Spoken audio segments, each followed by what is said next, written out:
नमस्कार, सुलगता सवाल देख रहे हैं आप और मैं हूं आपके साथ दिव्या सिंह। देश भर में हुई सबसे बड़ी कार्रवाई ने व्यापारियों में हड़कंप मचा दिया है। इस बार जांच एजेंसियों के हत्थे ऐसे घोटालेबाज चढ़े हैं जिनके अरबों करोड़ों के खेल ने मोदी सरकार के भी होश उड़ा दिए। चौंकाने वाली बात यह है कि शिकायतकर्ता ही अरबों के घोटाले का मास्टरमाइंड निकला है। बड़ी खबर यह आ रही है कि मध्य प्रदेश में सायो कंपनी का 200 करोड़ रुपए के घोटाले का मामला सामने आ गया है। यह घोटाला अग्रवाल सोया के मालिक दीपक सिंघल ने बड़े ही शातिर तरीके से किया है। इससे पहले अग्रवाल सोया के मालिक दीपक सिंघल का नाम नशे की चीजों की तस्करी, टैक्स चोरी और टेरर फंडिंग के मामलों में भी आ चुका है। लेकिन अब सरकार को जिस तरीके से इसने चूना लगाया, उसके खुलासे से जनता भी हैरान रह गई है। घोटालेबाजों की बिगड़ी हालत पर तमाम तरह के सवाल सुलग रहे हैं। अग्रवाल सोया कंपनी ने कैसे लूटे 200 करोड़? शिकायतकर्ता ही कैसे बना मास्टरमाइंड? क्या है अरबों के घोटाले का टेरर कनेक्शन? 36 बोगस फॉर्म से सरकार को कैसे दिया धोखा? इन सवालों ने सियासी पारा भी हाई कर दिया है, क्योंकि बड़े बड़े सुरमा घोटालों के जाल में फंस रहे हैं। तो चलिए पहले ईओडब्ल्यू के 200 करोड़ के घोटाले में हाथ लगे सबूतों का खुलासा करते हैं। दरअसल नीमच की अग्रवाल सोया कंपनी ने 36 बोगस फर्म बनवाकर व्यापार दर्शाया और 10 करोड़ रुपए की टैक्स चोरी की। इस तरह करीब 200 करोड़ लूट लिए गए, जिसके बाद एजेंसी ने एक्शन लेते हुए शासन को आर्थिक नुकसान पहुंचाने पर गबन, धोखाधड़ी सहित कई गंभीर धाराओं में केस दर्ज किया। इस केस में एक और ट्विस्ट ये है कि जिस शिकायतकर्ता ने 2 साल पहले घोटाले की शिकायत की थी, जांच पड़ताल के बाद ईओडब्ल्यू ने इंदौर के उसी बिजनेसमैन को भी आरोपी बना डाला है, क्योंकि उसके लेकर भी ऐसा खुलासा हुआ है जिसे सुनकर आपके होश उड़ जाएंगे। तो चलिए पहले ये खुलासा करते हैं कि आखिर खली और तेल व्यापार की आड़ में कैसे करोड़ों अरबों के इस घोटाले की शुरुआत हुई। दरअसल 2019 में सीजीएसटी यानी central goods and service tax को अग्रवाल सोया एक्सट्रैक्ट प्राइवेट लिमिटेड कंपनी औद्योगिक क्षेत्र धामनिया के खिलाफ टैक्स चोरी की शिकायत मिली थी। सीजीएसटी की टीम इसकी जांच कर रही थी। तभी इंदौर की कपिल ट्रेडिंग कंपनी ने ईओडब्ल्यू को शिकायत की, जिसमें बताया गया कि अग्रवाल सोया कंपनी के साथ दूसरी और भी फर्जी कंपनियों ने करोड़ों रुपए की हेराफेरी की है। जांच में पता चला कि अग्रवाल सोया कंपनी के मालिक गोपाल सिंघल, दीपक सिंघल सहित 80 लोगों ने धोखाधड़ी करने के उद्देश्य से 36 फर्जी कंपनियां बनाई। इन कंपनियों ने खली और तेल के व्यापार की आड़ में अब तक 200 करोड़ का घोटाला किया। अग्रवाल सोया कंपनी के साथ ही सभी कंपनियों और उनके मालिकों के खिलाफ केस किया गया। अब मामले में जल्द ही सभी आरोपियों को गिरफ्तार किया जाएगा। कहा जा रहा है कि इस केस की जांच की आंच बड़े बड़े लोगों तक पहुंचने वाली है और जांच के जाल में सियासी सुरमा यानी नेता भी फंस सकते हैं। क्यों? क्योंकि फर्जी कंपनियां बनाकर इतना बड़ा खेल चाहे था तो भला कैसे जांच एजेंसियों को इसकी खबर नहीं लगती। अब सवाल तमाम है और शिकंजे में कई आरोपी भी हैं। जल्द ही सबको हिला देने वाला खुलासा इस केस में होगा। बता दें कि नीमच की अग्रवाल सोया कंपनी ने 2017 से 2022 के बीच 36 बोगस फर्म और इनके मालिकों के साथ मिलकर कुटचित इनवॉइस बिल्टी तैयार किए।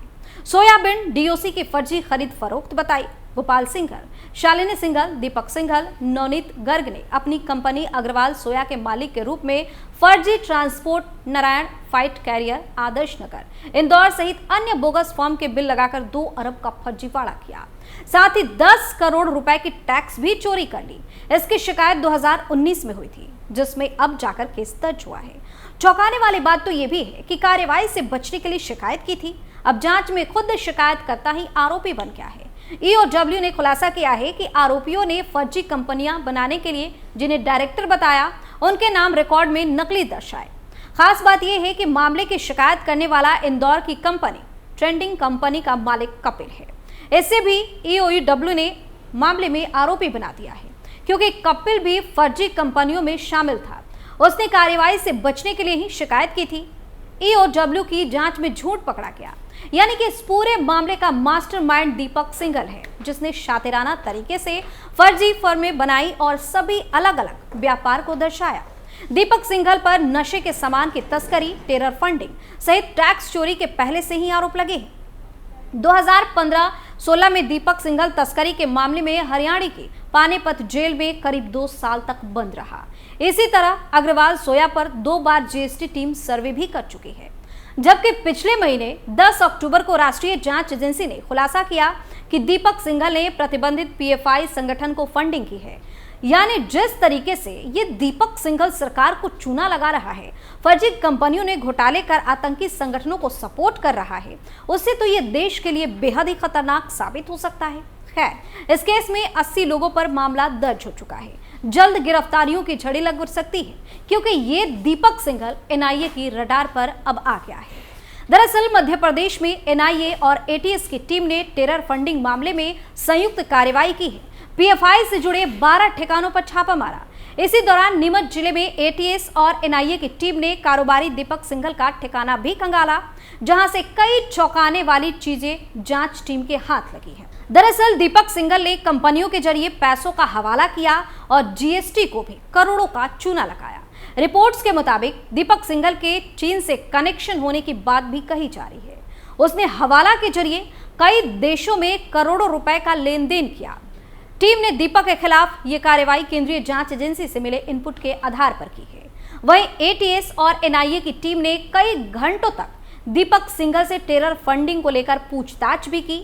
आरोप है कि दीपक सिंघल पीएफआई के बैन होने के बाद भी उससे जुड़ा हुआ था और उसे फंडिंग भी कर रहा था, जो बात देश के खिलाफ एक साजिश की है और इशारा कर रही है, क्योंकि देश विरोधी गतिविधियों और आतंकी फंडिंग में शामिल होने के आरोप हैं। पीएफआई को मोदी सरकार ने बैन कर दिया है, बावजूद उसके भी छुप छुप कर पीएफआई जैसे आतंकी संगठन अपने घिनौने काम को अंजाम दे रहे हैं। लेकिन मोदी सरकार भी इन आतंकियों पर नकेल कसने के लिए सख्ती के साथ काम कर रही है। इसी कड़ी में एनआईए देश भर में ढूंढ कर आरोपितों को सलाखों के पीछे डाल रही है। वहीं व्यापारी राजीव सिंघल की कई घोटालों में संदिग्ध भूमिका पाई गई है, जिसको लेकर जांच एजेंसियां और ज्यादा अलर्ट हो गई है। अब राजीव सिंघल के घोटाले का मामला जल्द ही ईडी के पास पहुंचने वाला है। न सिर्फ आरोपितों को सलाखों के पीछे पहुंचाया जाएगा, बल्कि उनकी संपत्तियों की जब्ती का एक्शन भी शुरू होगा। इस बड़ी कार्रवाई और खुलासे ने देश में हड़कंप मचा दिया है। वैसे भी पीएम मोदी साफ शब्दों में कह चुके हैं कि देश को चूना लगाने वाले घोटालेबाजों को बख्शा नहीं जाएगा, फिर चाहे वो कोई राजनेता हो या फिर व्यापारी। इसके लिए बकायदा पीएम मोदी ने जांच एजेंसियों को एक्शन के लिए खुली छूट दे रखी है। इसी का नतीजा है कि एक के बाद एक घोटालेबाज सलाखों के पीछे जा रहे हैं। काले धन का पहाड़ बाहर आ रहा है। यह सिर्फ घोटाले पर आज की पहली कार्रवाई नहीं है। इसी के साथ एक और धमाकेदार एक्शन देश में हुआ है। फर्जी कंपनियों पर अगला एक्शन नोएडा में हुआ, जहां एसटीएफ यूनिट और नोएडा पुलिस की संयुक्त टीम ने 24 घंटे के अंदर 2 कॉल सेंटर्स का भंडाफोड़ किया। 3 दर्जन से ज्यादा लोगों को गिरफ्तार किया गया है। ये आरोपी विदेशी लोगों से धोखाधड़ी करके उनको अपनी ठगी का शिकार बनाते हैं। बता दें कि एसटीएफ को लगातार समीर गुप्ता सहित कई अमेरिकन लोगों से शिकायत मिल रही थी। अंकित गुप्ता और वरुण सूद, जिन्होंने कॉल करके इनके साथ धोखाधड़ी कर हांगकांग के बैंक में उनके खाते में पड़ी रकम को ट्रांसफर करवा लिया।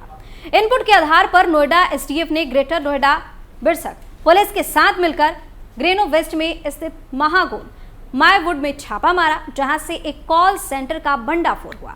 12 लोग गिरफ्तार किए गए। इस कॉल सेंटर से एसटीएफ को 6 से ज्यादा लग्जरी गाड़ियां, लाखों का कैश, विदेशी मुद्रा, 24 से ज्यादा अलग अलग कंपनी के लैपटॉप, 3 दर्जन विभिन्न कंपनी के मोबाइल सहित दस्तावेज भी बरामद हुए हैं, जो एक बड़ा घोटाला का घिनौना राज खोल रहे हैं।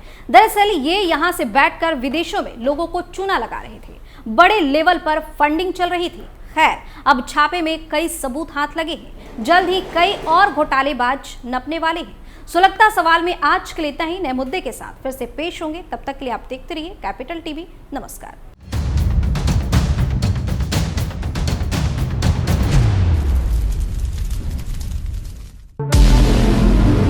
हमारे व्रत, हमारी परीक्षा, लक्ष्य तक पहुंचने की हमारी संयमित प्रतीक्षा। हमारे छठ से और हमारे हट से पूरी दुनिया वाकिफ है। हमें विकल्प पर नहीं, अपने दृढ़ संकल्प पर अटूट विश्वास है। क्योंकि हार हम मानेंगे नहीं और विपरीत परिस्थितियों पर प्रहार हम छोड़ेंगे नहीं जब तक हमारी जीत सुनिश्चित नहीं हो जाती, क्योंकि हम बिहार से हैं।